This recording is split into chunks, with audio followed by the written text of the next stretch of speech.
পাবনা জেলার ধান এভাবেই কেটে কেটে মাঠে রেখে দেওয়া হয় শুকানোর জন্য।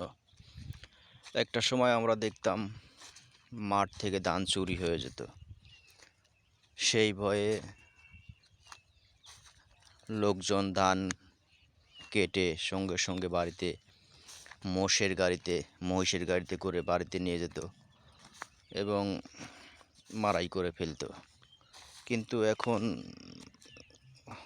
অনেকটা চেঞ্জ হয়েছে, মানুষের কালচার কৃষ্টিতে অনেক উৎকর্ষ সাধন হয়েছে।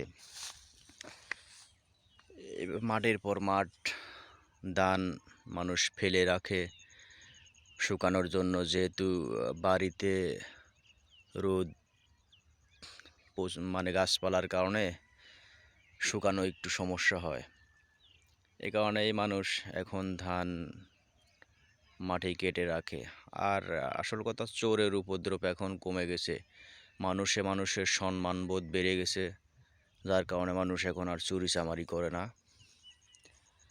আর এটা হচ্ছে কালো জিরা ধান। এটা বেশ ভালো, আমরা যেটাকে পোলাও ধান বলে থাকি। সুন্দর হয়েছে।